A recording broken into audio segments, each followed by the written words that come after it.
sujud. Ya, ada empat sujud. Yang pertama sujudus sholat.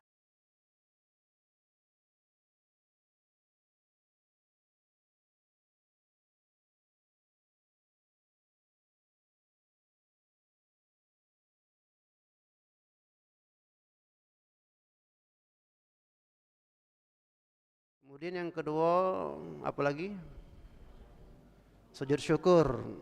Ya, sujud syukur.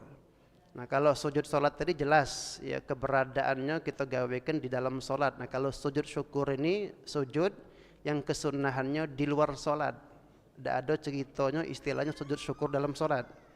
Sujud syukur itu di luar sholat ketika kita mendapatkan nikmat dari Allah Subhanahu wa taala secara pujaa ataupun terhindar daripada musibah. Nah, disunahkan kita untuk melakukan yang namanya sujud syukur. Disunahkan di luar sholat. Tidak ada sujud syukur di dalam sholat. Ya. Kemudian yang ketiga ada istilahnya apa tadi ibu? Sujud tilawah atau sujud sajadah. Sujud tilawah atau sujud sajadah yang kesunahannya baik di dalam ataupun di luar sholat. Disunahkan kalau ya ketika kita membaca ataupun mendengarkan ya ayat-ayat Al-Quran yang disunahkan di situ untuk sujud sajadah atau sujud tilawah, maka yang membaca dan yang mendengarkan tersebut disunahkan untuk sujud. Ya, kesunahannya ya di dalam sholat dan juga di luar sholat. Kalau di dalam sholat itu contohnya, nah di hari Jumat tuh dibaca gitu ya surah As-Sajadah.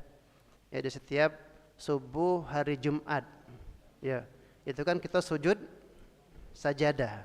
Nah, yang perlu kita pahami Bapak Ibu sekalian, ya sujud sajadah itu tadi ketentuannya ketika kita membaca atau mendengarkan ayat sajadah, disunahkan kita sujud sajadah. Nah, pada waktu kita sholat subuh di hari Jumat itu, makanya jangan sampai salah niat. Jangan sampai salah niat. Apa maksudnya? Kalau kita sengaja, aku nak sholat subuh di masjid, di musola, apa nak sujud sajadah, ya, sholat subuh nak sujud sajadah, ya, sholat subuh niatannya apa dia? Nak sujud sajadah. Ini salah niatnya. Bahkan kata para ulama di antaranya Imam Ibnul Qayyim, itu sholatnya bisa tidak sah loh. Itu sholatnya bisa tidak sah. Kenapa tidak sah? Karena ada unsur kesengajaan nambahi sujud. Yang tadinya sujud dalam satu rakaat itu cuma 2 kali, ya, dikarenakan sengaja dia niatkan untuk sujud sajadah jadi 3 kali. Nah, berniat untuk sengaja melakukan sujud sajadah itu bisa membatalkan sholat yang kita lakukan. Makanya sujud sajadah itu kesunahnya tadi ketika kita membaca atau mendengarkan ayat yang disunahkan untuk sujud sajadah. Nah, ketika kita mengawalkan sholat subuh di hari Jumat itu kan disunahkan subuh Jumat itu imam untuk membaca yang namanya surah As-Sajadah di rakaat pertama dan surah apa yang kedua?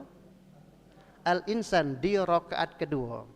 Nah, dikarenakan imam di rakaat pertama itu membaca surah sajadah yang di dalam surah sajadah ada ayat sajadah, innama yu'minu bi ayatina alladzina idza dzukiru biha kharru sujada wa sabbahu bihamdi rabbihim wa hum la yastakbirun. Nah, dikarenakan di situ ada ayat sajadah, maka disunnahkan untuk sujud sajadah. Jadi asal sunnah pembacaan surah sajadah, bukan sujud sajadahnya. Maka jangan salah niat loh, ya. Kalau datang ke masjid sengaja nak sujud sajadah, ya, itu bisa batal sholatnya.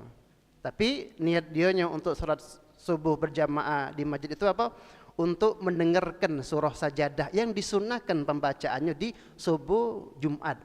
Nah, dikarenakan dibacakan oleh sajadah, maka sunnah sujud sajadah. Jadi jangan salah niat. Ya. Disunahkan di dalam sholat ataupun di luar sholat. Oke, kalau di dalam sholat banyak insya Allah kita lakukan, tapi kebanyakan di luar sholat ini jarang Bapak Ibu sekalian. Apalagi pada waktu kita tadarusan, baik di luar bulan Ramadan ataupun di dalam bulan suci Ramadan. Terkadang kebanyakan yang kita perhatikan ya jemaah yang tadarusan itu ketika mereka membaca atau dibacakan ayat sajadah ya tidak sujud, cuma sekedar membaca subhanallah alhamdulillah wa la ilaha illallah wallahu akbar subhanallah alhamdulillah wa la ilaha sampai 4 kali. Ketahuilah yang al-baqiyatus shalihat subhanallah walhamdulillah wala ilaha illallah Allahu akbar yang dibaca 4 kali itu pengganti Bapak Ibu jemaah sekalian, pengganti. Ya. Yang namanya pengganti itu sama tidak dengan yang digantikan? Tidak sama, jelas. Ya. Aslu sunnah kesunnahannya adalah sujud sajadahnya. Nah, ketika misal kita dikondisikan dengan keadaan yang tidak memungkinkan untuk sujud sajadah pada waktu itu, mungkin gambarannya kita tidak punya wudhu atau kita lagi dalam keadaan perjalanan yang memang tidak mungkin kan kita untuk sujud sajadah, sujud tilawah. Nah, no problem, tidak jadi masalah dibaca al-baqiyatus shalihat tadi subhanallah walhamdulillah wala ilaha illallah Allahu akbar.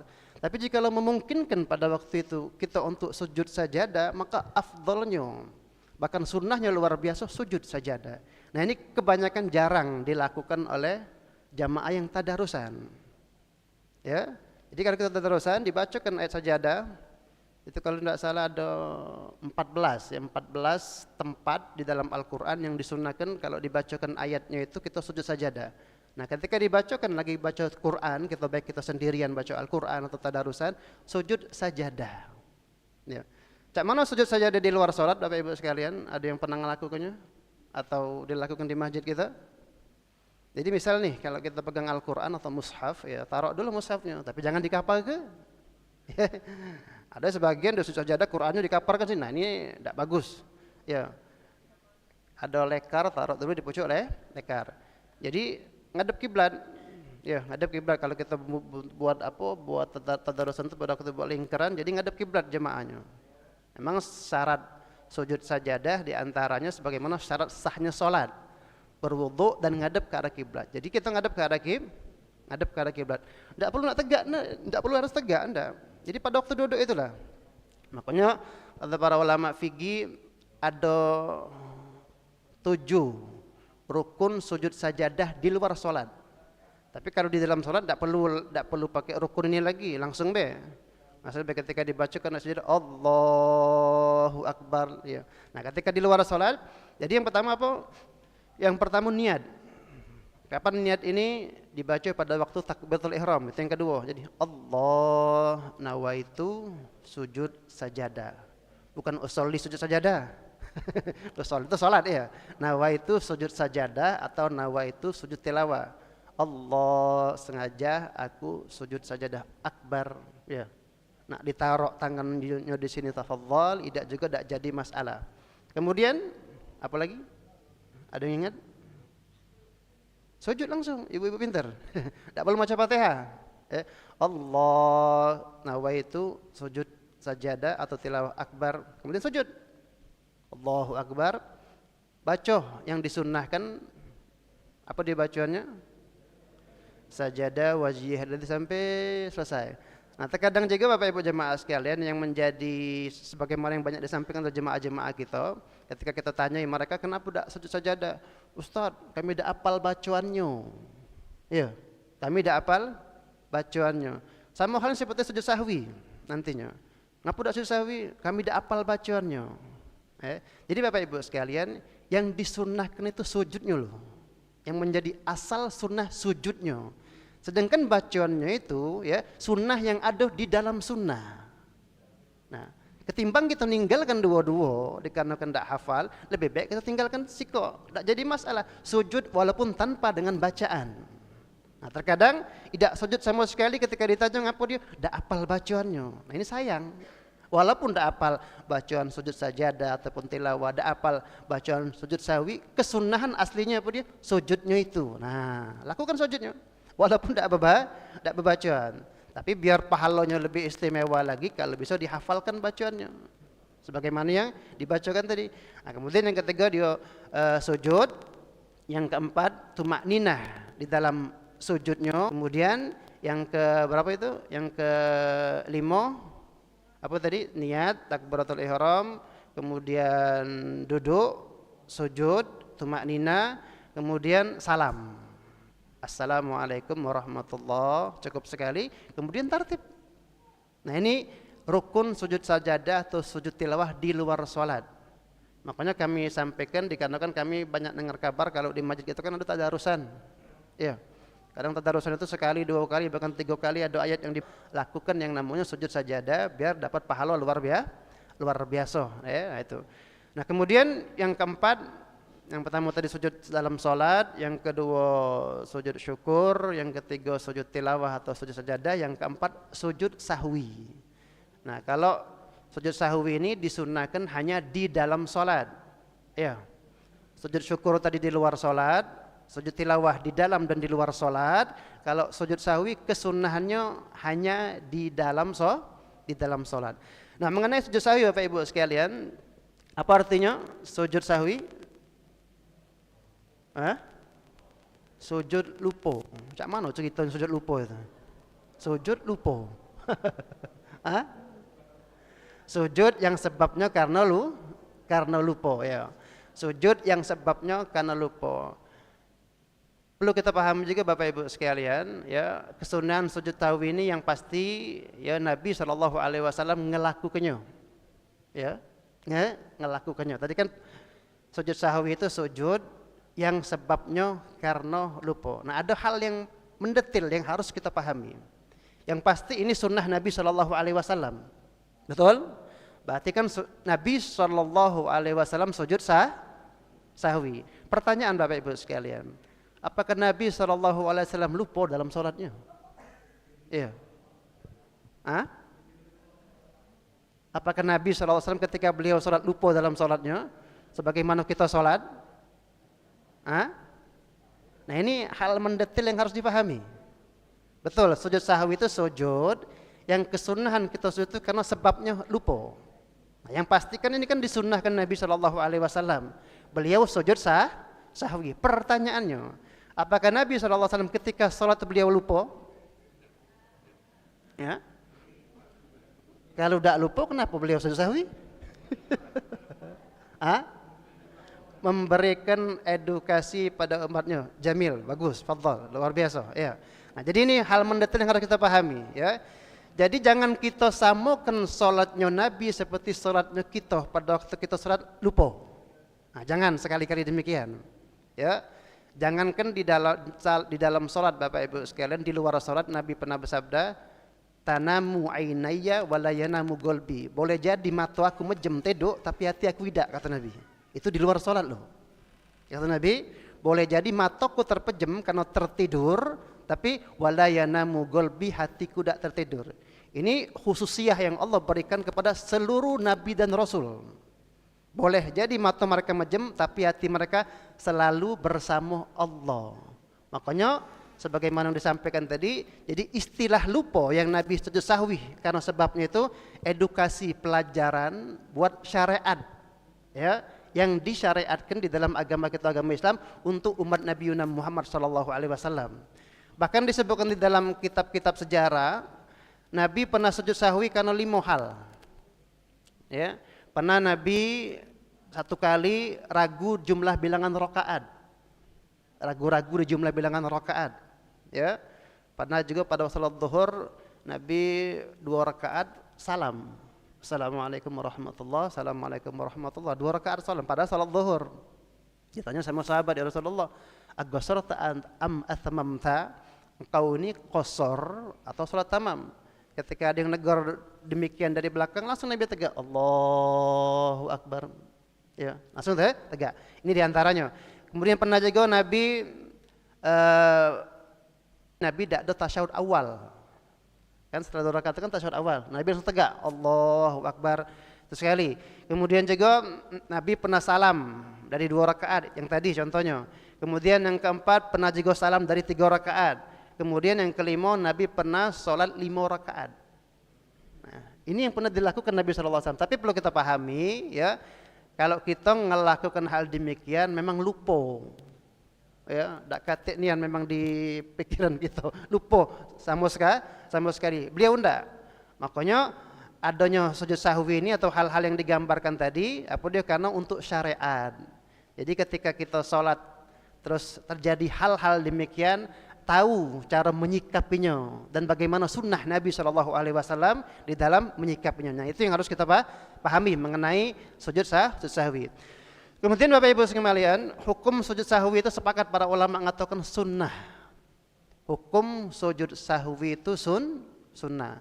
Jadi kalau kita sholat, ya tidak sujud sahwi atau imam tidak sujud sahwi, maka sholatnya sah tidak? Sah. Sepakat sah. Tidak kata ingat atau tidak sah. Karena sujud sahwi itu hukumnya sunnah. Nah kecuali sujud sahwinya makmum. Imam sujud sahwi, maka makmum wajib melok sujud sahwi. Walaupun makmum itu tidak tahu apa dionian sebabnya imam itu sujud sahwi.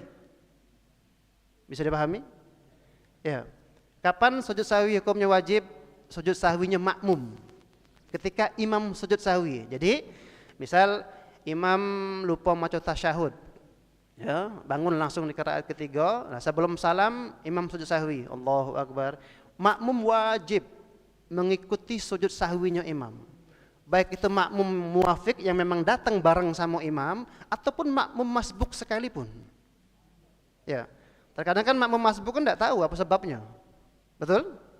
Karena dia datang di rakaat terakhir, dia tidak tahu apa sebab imam sujud sahwi, wajib juga makmum masbuk ini untuk meloi sujud sahwinya imam. Dalam artian ketika imam sujud sahwi, kemudian makmumnya tidak ada sujud sahwi, maka salatnya makmum batal. Kenapa? Karena wajib sujud sahwinya makmum mengikuti sujud sahwinya imam. Nah ini, jadi wajib itu bagi makmum jikalau imam sujud sahwi. Tapi kalau imam pribadi atau kita salat dewean, maka hukum sujud sahwi itu adalah sunnah. Kemudian kapan disunahkan sujud sahwi? Sujud sahwi itu tempatnya setelah tahiyat akhir, innaka hamidum majid, atau setelah membaca doa setelah tahiyat akhir. Ya, doa Allahumma inni a'udzubika min adzabi jahannam, doa kelar. Jadi setelah tahiyat akhir atau setelah doa tahiyat akhir sebelum salam.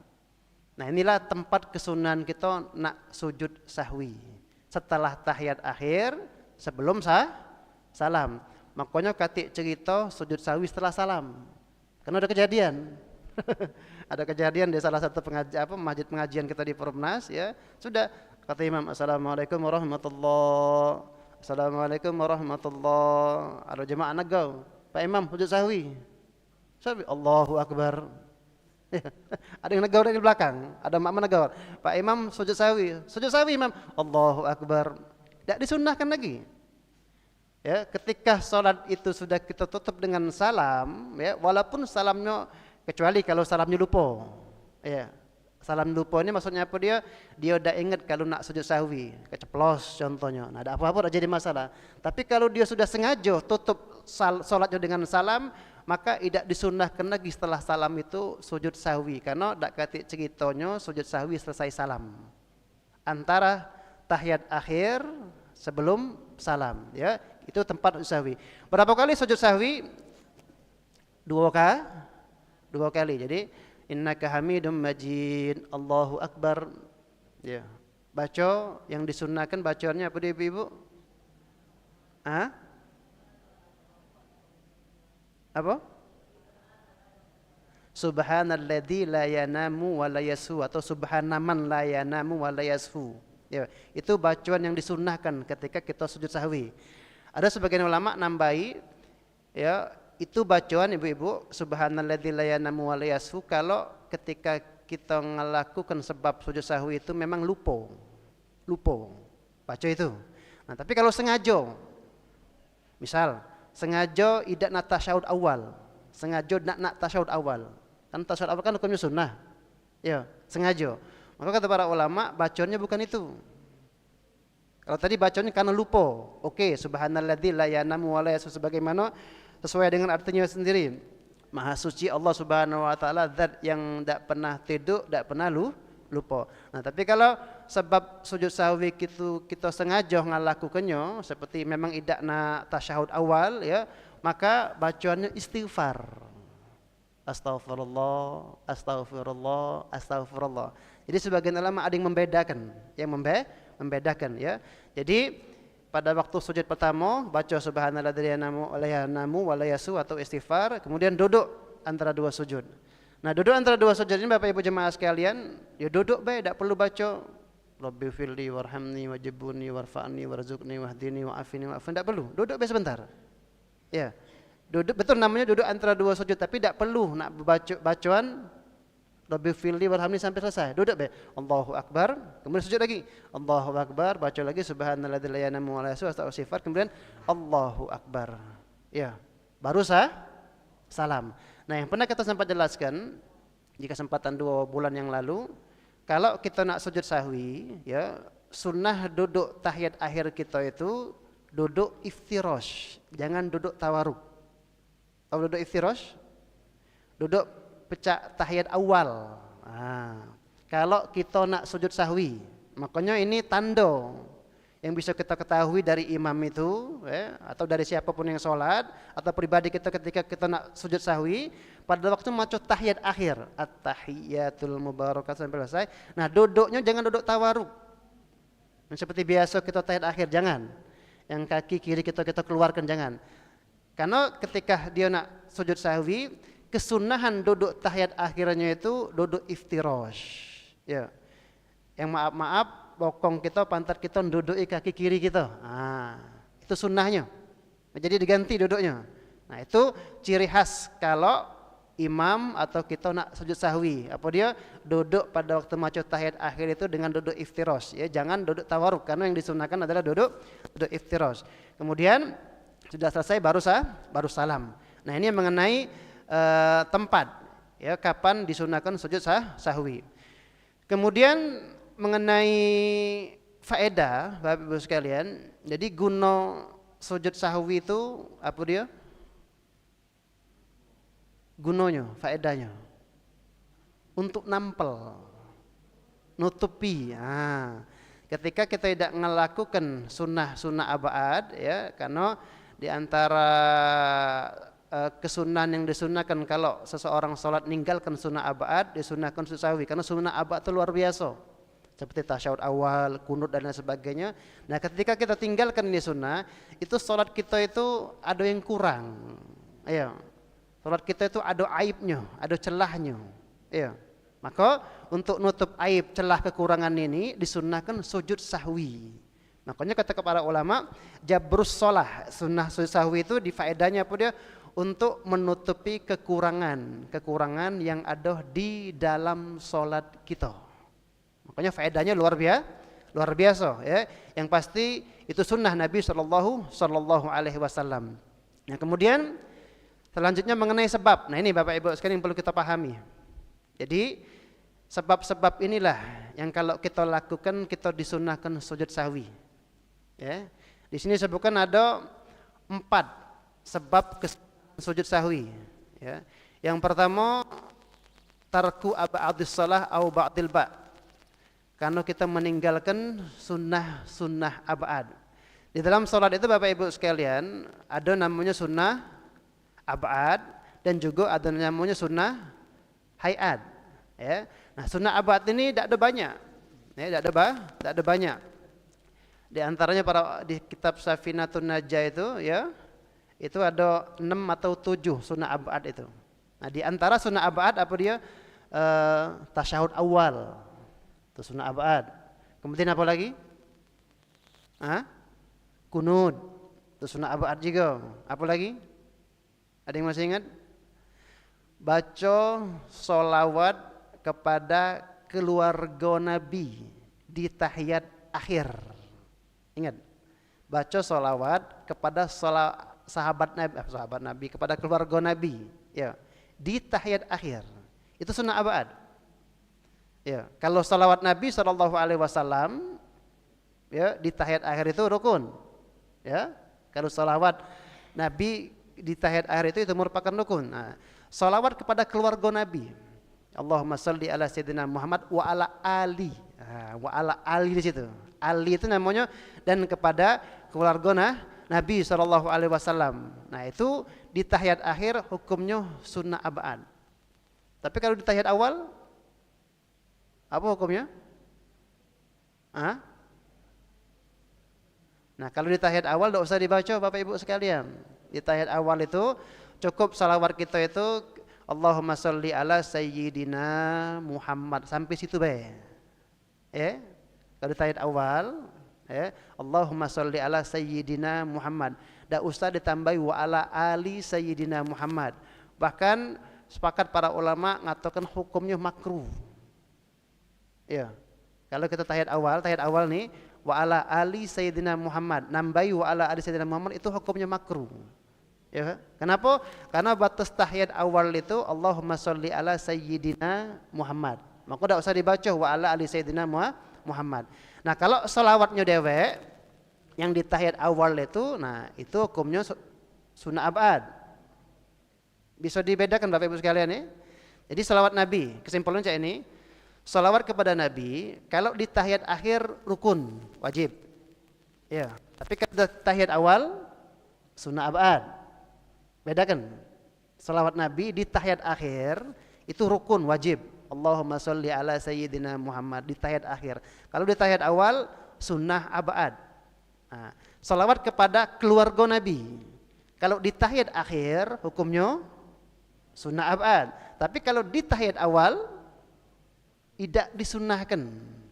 Dalam arti kata maksudnya apa dia? Tidak usah dibaca. Cukup sampai Allahumma sholli ala sayyidina Muhammad. Nah itu. Jadi salawat Nabi di tahiyat awal dan juga salawat kepada keluarga Nabi di tahiyat akhir itu juga termasuk sunnah abad, ya. Dan masih yang lain-lainnya ada 7 di sini sebutkan ya. Nah, ketika Bapak Ibu sekalian kita tidak do atau ninggalkan sunnah abad. Contoh idak tasyahud awal. Itu disunnahkan sujud sahwi. Ya, disunnahkan sujud sahwi. Tapi realita pemahamannya yang harus kita pahami Bapak Ibu sekalian, ya. Kalau ketika kita sholat dewean, ya sholat dewean, dak sujud sahwi, dak do tahiyat awal, ini mudah untuk nyikapinya, Tapi ketika sholat yang kita gawekan itu sholat berjamaah, misal nih, imam lupa tahiyat awal, tahiyat awal, setelah sujud yang kedua, Allahu Akbar, sudah tegak sempurna rakaat ketiga. Itu realitanya biasanya apa yang terjadi? Enggak, realita makmumnya maksudnya. Ya. Apa yang terjadi? Ketika imam enggak tahiyat awal. Ya. Habis sujud yang kedua langsung Allahu Akbar. Pasti banyak daripada makmum yang negor. Subhanallah. Ya. Subhanallah. Nah, ini yang harus kita pahami Bapak Ibu sekalian. Ya. Ketika imam dak tahiyat awal, dia sudah tegak sempurna loh. Ya. Makanya di sini juga dituntut pemahaman imam. Ya. Ketika kita tidak ada tahiyat awal, baik sengaja ataupun lupa dan posisi kita sudah tegak sempurna, itu tidak boleh lagi duduk untuk membaca tahiyat awal. Walaupun ditegur oleh banyak makmum, subhanallah, marah-marah aja itu ya. Ini negara apa nak marah aja itu. Ya. Walaupun banyak yang negur demikian, makanya imam harus paham. Ya, pada waktu dia sudah tegak berdiri sempurna, tidak boleh lagi duduk untuk maca tahiyat awal. Lantas cak mana kalau duduk?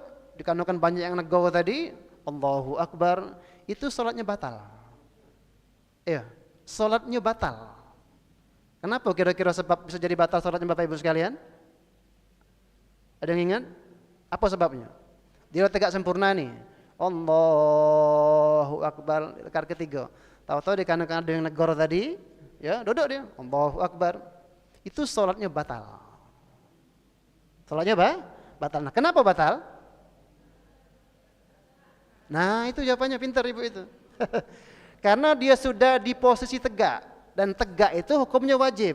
Nah, dia tinggalkan tegak wajib ini gara-gara ngawikan sunnah lagi. Nah, itu sebabnya kenapa sholatnya jadi batal.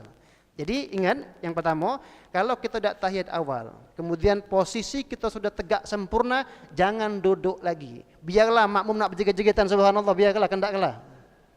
Iya, nak ribut habis sholat, lajulah, tak jadi masalah. Nah, makanya dituntut pemahaman imam. Pemahaman imam. Nah, misal yang kedua, imamnya tegak, dia paham, tidak boleh duduk. Makmumnya maca tahiyat. Imam ini tidak belajar katanya. Tidak paham. Siapa yang tidak paham kata imamnya? Ente itu yang tidak paham, bukan anak. Ayo. Jadi imamnya tegak sempurna, ngelanjut ke di rakaat ketiga, makmum at-tahiyatul mubarakatus sholawatut thayyibatu lillah. Apa hukum salat makmum? Batal. Ya, salat makmum salat makmum batal. Bukan imam yang salah, ente yang salah. Nah, batalnya makmum itu kenapa? Ada yang tahu jawabannya? Harus tahu alasannya. Ya. Kalau dari tegak ke duduk tadi batal karena meninggalkan yang wajib gara-gara untuk mengamalkan yang sunnah. Ya. Nah, sekarang makmum yang imamnya sudah tegak, dia tetap maca tahiyat awal, batal salatnya. Kenapa? Ini makmum nekak namanya. Makmum nandak nurut. Karena apa? Nandak meloi imam. Nah, yang nandak meloi imam ini terjadi perbedaan yang sangat mencolok. Kalau kita sholat berjamaah, ya, ada kejadian antara imam dan makmum dengan kejadian yang sifatnya mencolok nian. Ya, sikok tegak, sikok duduk. Nah, jelas kan itu kan? Ya, sikok tegak, sikok duduk. Maka dengan kejadian yang demikian, maka sholatnya makmum itu jadi batal. Sholatnya batal. Itu yang kedua yang harus dipahami.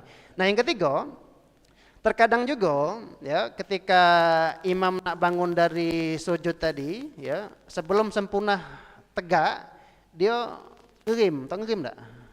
Allah, duduk lagi dia. Ya, tidak jadi tegak sempurna. Jadi kata para ulama ada 3 ketentuannya, ya.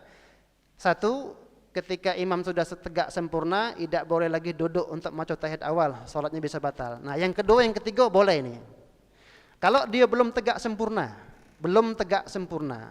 tapi kadar tegaknya itu sudah melebihi kadar ruku. Ini gambarannya. Ya. Tadi sujud, ini bangun dari sujud. Allah. Nah, ya. Ini kadar kayak gini, yang kayak gini. Ini kan lebih dari sujud, lebih dari ruku. Ruku kan kayak ini. Nah, lebih dari ruku, tapi belum tegak sempurna. Ingat, lebih dari ruku cak ini. Nah, dia tadi cak ini. Ya. Ini kan lebih dari ruku tapi belum tegak sempurna. Kemudian imam duduk. Allahu akbar. Maca tahiyat. Ini yang kedua, ya. Yang ketiga pakai Allah. Nah, itu. Yang ketiga ini pas betul dengan kadar ruku, sama betul atau kurang, tapi tidak lebih dari ruku, ya. Allah. Nah, baru saya ini. Kan ini kan belum ruku. Pas betul seperti ruku ini atau kurang dari ruku, kemudian dia duduk.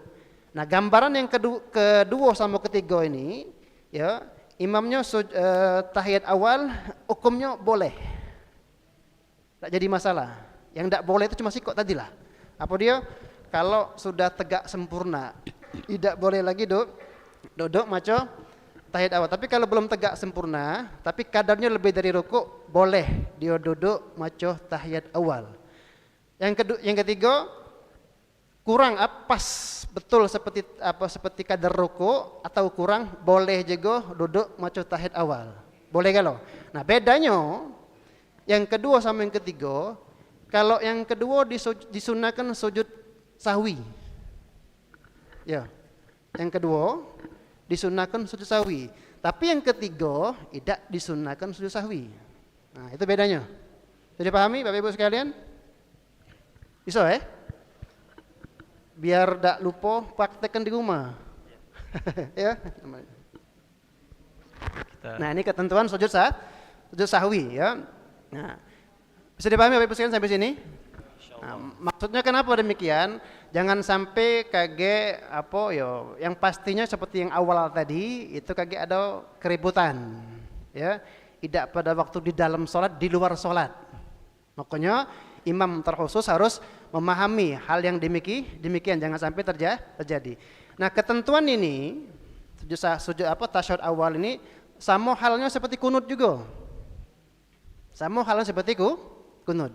Jadi kita bisa samiallahu liman hamidah, Allahu akbar, sudah sujud sempurna. Tahu-tahu ditegur sama jemaah, subhanallah, tegak dia. Allahumma hdina fiman hadait wa afina fiman afait, batal salatnya. Salatnya batal. Tapi kalau belum nyampe sujud nian sempurna, baru Allah, belum nyampe kadar ruku atau lebih dari kadar ruku, tidak jadi sujud, tegak dia. Ya, cuma kesian makmumnya pas jadi sujud itu. Makmumnya pasti ada yang sujud. Nah boleh dia balik tegak untuk membaca doaku kunut. Jadi ketentuan tasyahud awal tadi sama persis itu juga ketentuan kalau kita lupa kunut di dalam hal menyikapinya. Di dalam hal menyikapinya. Sampai jam berapa Ustaz? Ya, Ustaz. Sesi tanya jawab. Fadhal. Sebanyak ini. Mungkin ada banyak yang mau ditanyakan dari apa yang disampaikan oleh Ustaz mengenai tentang ini. Silakan, Pak Haji. Ya.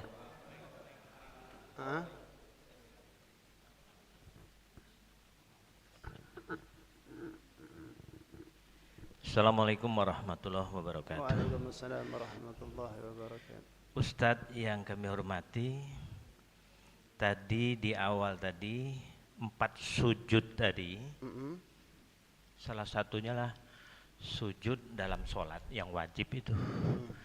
Nah, kita mengenal sujud dalam sholat itu salah satunya di hari Jumat pagi subuh itu 3 kali sujud.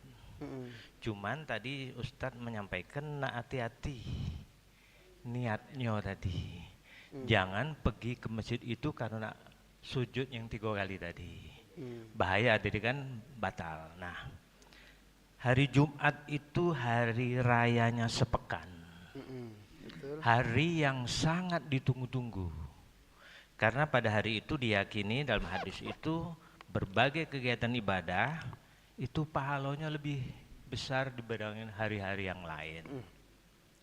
Makanya di hari subuh Jumat dan Jumat itu termasuk semua pakaian-pakaian yang terbaik, yang bersih dan sebagainya digunakan. Nah, dulu ketika Masjid Al-Murawwaroh ini belum melakukan sujud sajadah di hari Jumat, kadang-kadang jemaah ini karena nyari pahala yang besar, tahan nyari masjid lain, bahkan ke Masjid Agung. Di Masjid Agung tuh kalau hari Jumat di samping dia ayat tadi yang di as-sajadah dengan al-isan tadi, sebelum mulai sholat subuh dibagikan kartu kalau di Masjid Agung tuh. Dibagikan Masjid Agung Palembang ya. Dibagikan kartu yang kartu itu ternyata Asmaul Husna. Iya, bacaan Asmaul Husna ya. Setelah dihitung-hitung tidak sampai 2 menit baca itu semua, diimami semuanya baca itu, kemudian baru sholat subuh.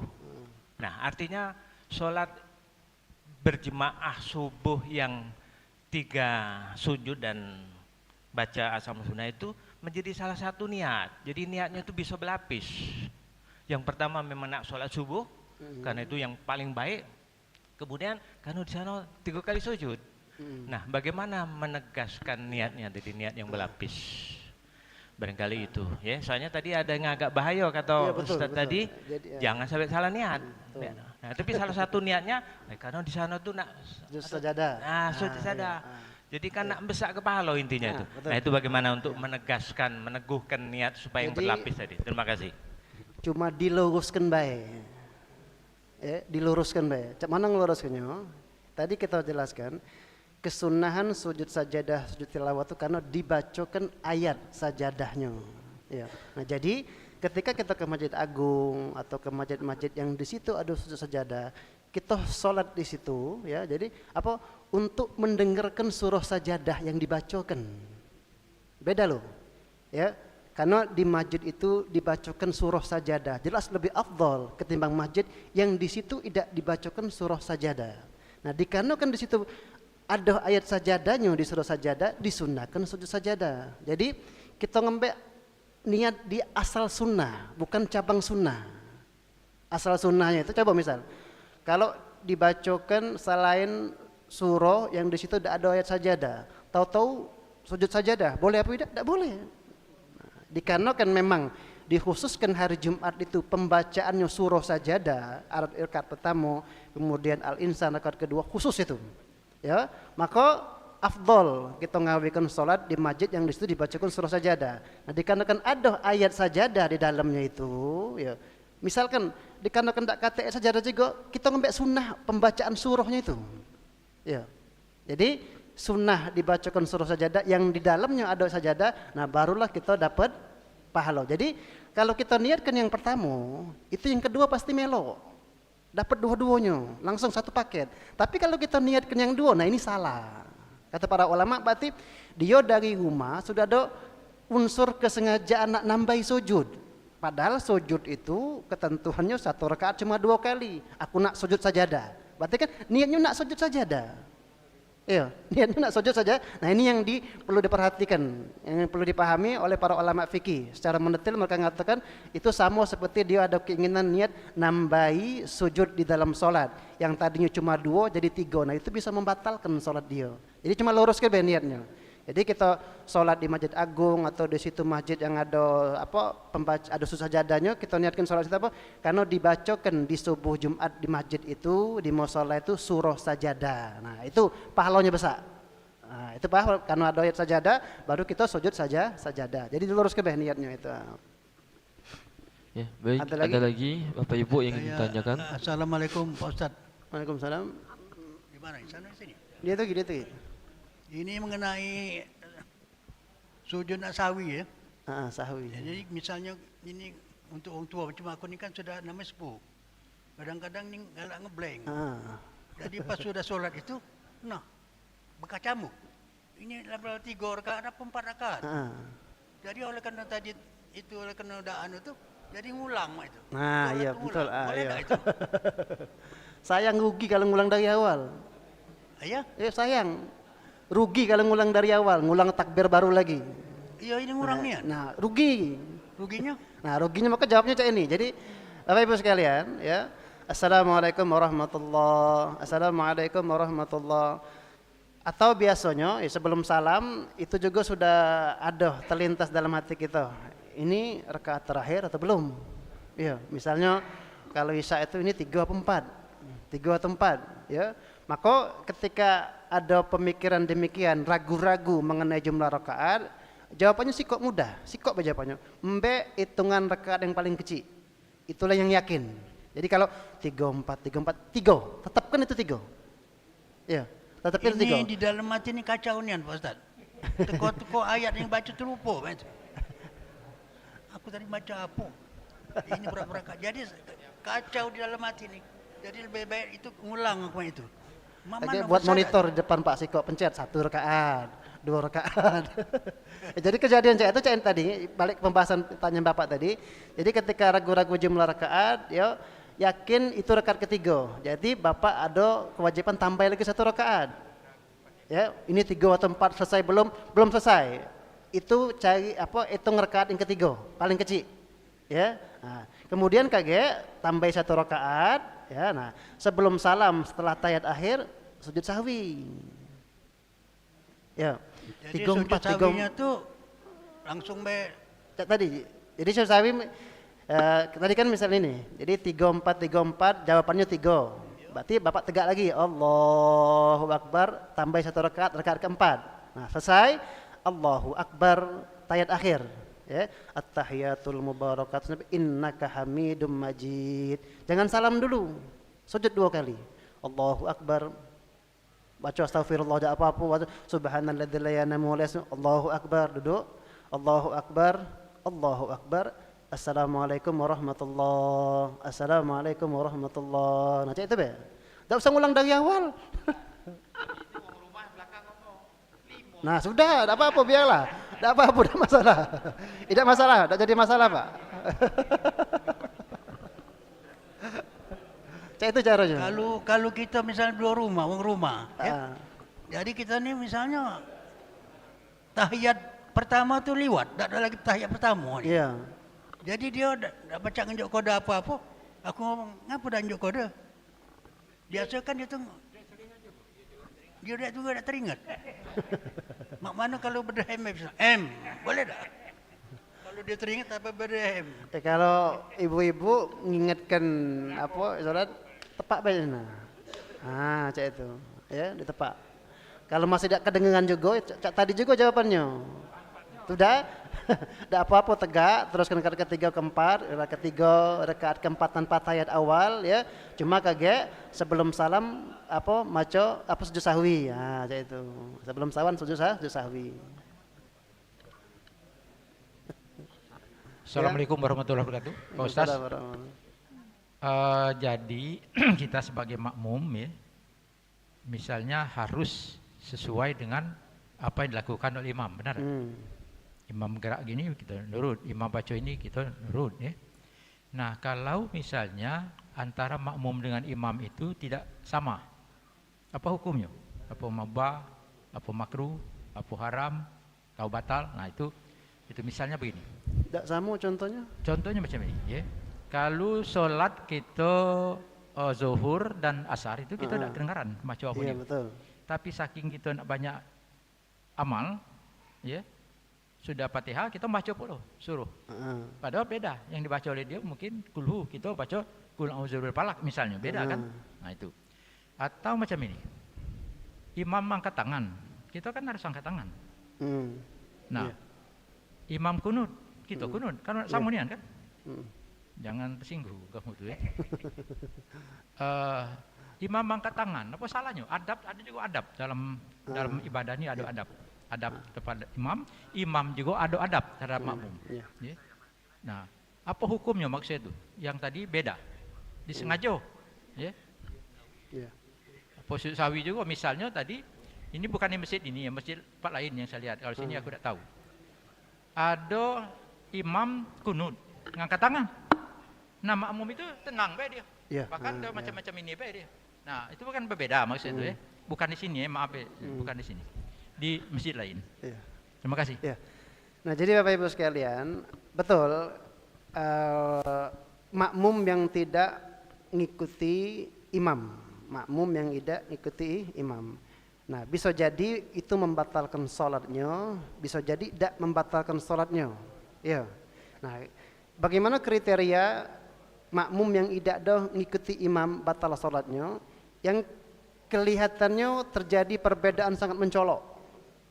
Tak tadi nah, ya, imam lah tegak, dia macam tahiyat awal, ya, imam kunut dia sujud, imam sujud dia kunut, kan mencolok nian itu.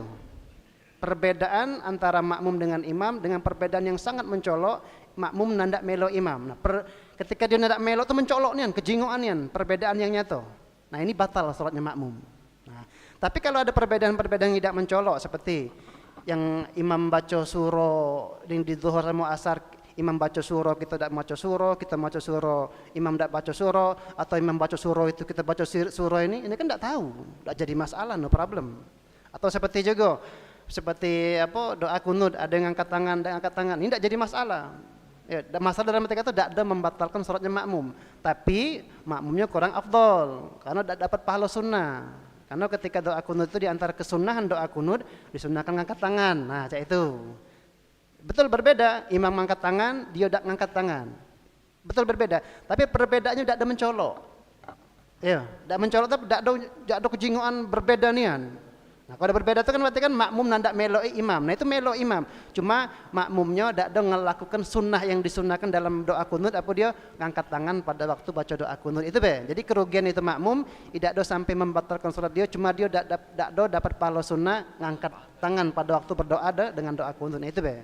Jadi kesimpulannya yang membatalkan sholat makmum itu kalau berbeda dengan imam, perbedaannya mencolok. Nyatonian, sikok tegak, sikok duduk, sikok tegak, sikok sujud, sikok tegak, misalnya ini yang bisa membatalkan sholat dia. Tapi kalau dengan perbedaan yang biasa, yang tidak ada mencolok, tidak jadi masalah. Ya, paling kadar yang didapatkan sama makmum itu makruh, karena meninggalkan sunnah. Nah, itu. Ada lagi? Izin Ustaz, ada mungkin pertanyaan dari Pak Hambali, ada visit via call. Assalamualaikum warahmatullahi wabarakatuh. Waalaikumsalam. Terima kasih atas kesempatan ini. Yang kami hormati Ustadz kita Haji Hakim Nazili Ketua Yayasan dan seluruh jamaah Masjid Al-Munawwarah dalam kajian ini. Mudah-mudahan kita sehat selalu. Amin ya rabbal alamin. Amin. Saya cuman ingin menyampaikan bentuk terima kasih aja pada Pak Hakim Nazili yang telah menyampaikan ketentuan-ketentuan terutama sunat Ahmad yang harus diselesaikan dengan diakhiri dengan sujud sahwi. Kalau penjelasan ini sudah paham, mudah-mudahan jamaah Masjid Al-Munawwarah ini sudah paham ketika ada kejadian yang luar biasa itu. Nah, utamanya yang saya sarankan mungkin ibu-ibu yang di belakang kadang-kadang nggak tahu nih kenapa ini ada sujud, ada apa lagi ini, kenapa belum salam begitu. Nah, jadi sarannya juga barangkali nanti ke depan tirai yang di belakang ini harus kita bentuk tirai yang kira-kira kelihatan apa yang dikerjakan oleh imam apabila kejadian luar biasa itu terjadi. Kemudian sujud sahwi itu juga kan tidak kita rencanakan, tapi karena sesuatu dan kejadian yang lain teringat setelah terjadi dan sudah lewat. Akhirnya seperti yang diingatkan oleh Pak Hakim Nazili tadi, imamnya harus duduk iftiros. Itu tanda bahwa akan ada sujud lagi, yaitu sujud sahwi. Ini kepahaman ini mudah-mudahan dengan pengajian ini insya Allah khususnya jemaah Masjid Al-Munawwarah ini sudah paham. Jadi tidak ada lagi pertanyaan besar dan mengingatkan sesuatu yang tidak perlu lagi. Makanya Pak Ustadz, di belakang imam itu persis ada 3 sejadah yang kita siapkan untuk jamaah yang agak mengerti apabila ada kejadian yang luar biasa untuk mengingatkan imam. Dan imam yang ada di Masjid Al-Munawwarah ini juga sudah imam tetap dan insya Allah paham dengan ketentuan-ketentuan sebagai imam. Nah, jadi artinya yang mengingatkan imam itu tidak semuanya, hanya 3 orang di belakang itu saja. Dan nanti kalau umpamanya imamnya batal, salah satu harus maju untuk menggantikan imam. Makanya perlu sekali yang duduk di belakang, pas di belakang imam itu orang yang mengerti apabila ada kejadian luar biasa tentang imam. Nah, kemudian saya menyarankan ini Pak, karena saya melihat dari jauh ini. Alangkah baiknya kalau jamaah tadabbur ini tidak ada yang duduk di belakang itu, nggak enak lihatnya. Jadi tentuan halaqah itu sebenarnya halaqah itu berkeliling, berputar atau berbentuk U untuk menghadapi penceramah. Dan memandang wajah penceramah itu adalah satu kesunahan yang disunahkan oleh Nabi supaya terkait dengan apa yang dibicarakan oleh penceramah. Jadi hati kita ini bersatu, jadi mudah memahami karena melihat gestur imam, gestur penceramah menyampaikan apa yang diceramahkannya. Kemudian itu yang saya lihat Pak, agak kurang rapi, agak kurang terpencar-pencar itu jemaah kita nih kelihatannya. Jadi ke depan saran saja ini supaya rapi karena live streaming ini ditonton oleh seluruh, mungkin bukan hanya di Indonesia ditonton orang ini. Jadi alhamdulillah bermanfaat sekali MAM TV ini ya. Jadi itu saja Ustaz, terima kasih atas penjelasannya luar biasa. Mudah-mudahan jamaah Masjid Al-Munawwarah ini dengan mendengarkan ceramah pagi ini akan paham, terutama masalah ketentuan sunat abad. Sunat abad tadi. Barangkali ini saja, terima kasih. Assalamualaikum warahmatullahi wabarakatuh. Waalaikumsalam warahmatullahi wabarakatuh. Langsung. Ya. Fadhal Ustaz, silakan membaca doanya. فاتح بالقبول وتمام من كل سلب ولكل مأمون إلى حضرة الرسول بالبط المصطفى صلى الله عليه وسلم بسن الفاتحة. أعوذ بالله من الشيطان الرجيم. بسم الله الرحمن الرحيم. الحمد لله رب العالمين الرحمن الرحيم مالك يوم الدين إياك نعبد وإياك نستعين اهدنا الصراط المستقيم صراط الذين أنعمت عليهم غير المغضوب عليهم ولا الضالين آمين. بسم الله الرحمن الرحيم. الحمد لله رب العالمين. اللهم صل وسلم على سيدنا محمد وعلى سيدنا محمد. اللهم إنا نسألك فهم النبيين وحفظ المرسلين وحفظ الملائكة المقربين. اللهم لا تدع لنا في مجلسنا حدا ذنبا إلا غفرته والهم إلا فرجته ولا دينا إلا قضيته ولا مريضا إلا شفيته ولا الضالين هديته ولا جهلا إلا علمته ولا حاجة من حوائج الدنيا والآخرة لقضيتها ويسرتها يا رب العالمين. ربنا آتنا في الدنيا حسنة وفي الآخرة حسنة وقنا عذاب النار. وصلى الله على سيدنا محمد وعلى آله وصحبه وسلم. سبحان ربك رب العزة عما يصفون وسلام على المرسلين والحمد لله رب العالمين. تقبل الله منكم منا ومنكم تقبل الكريم. والسلام عليكم warahmatullahi wabarakatuh. Waalaikumsalam warahmatullahi wabarakatuh. Terima kasih para jamaah sekalian. Assalamualaikum. Tutup dengan baca doa kafaratul majlis. Subhanakallahumma wa bihamdika asyhadu